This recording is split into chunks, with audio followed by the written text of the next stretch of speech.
Сооротуучу Кудай. 16 октябрь.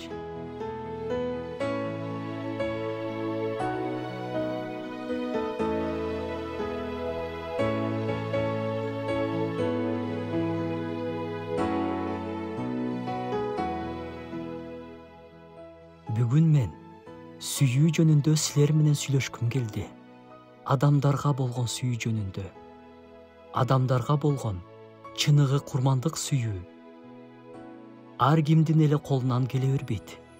Бирок ошондой сүйүүсү менен таанылып, эл оозунда калган адамдар да жок эмес. Бир мисал, пес оорулуу адамдардын жандарынын куткарылуусун ушунчалык каалаган эки жигит тууралуу айтып берейин. Пес оорусу бул абдан коркунучтуу оору.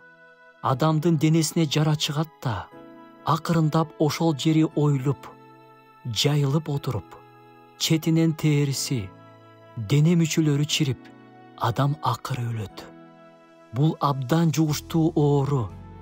Андай ооруга чалыккандарды дароо өзүнчө бөлүп коюшат. Пес оорулар жашаган, өмүрүнүн акыркы күндөрүн элден оолак өткөргөн жер бар. Ал жерди лепрозорий деп коюшат.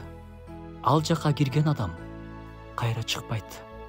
Жүрөктөрү Кудайдын сүйүүсүнө толгон эки жигит ал жака куткаруу кабары менен барууну чечишкен.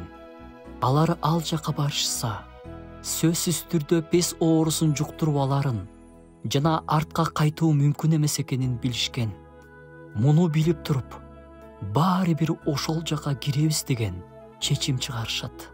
Ал жерде алар адамдарга Кудай жөнүндө айтып беришип, адамдар Кудайга кайрылып, куткарылгандар болот.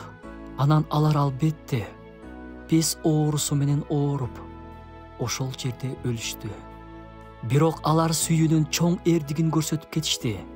Ыйык китепте мындай аяттар бар: достору үчүн өз жанын берип коюудан өткөн сүйүү жок. Алар муну Кудайдын адамдарга болгон сүйүүсүнүн жардамы менен жасай алышты.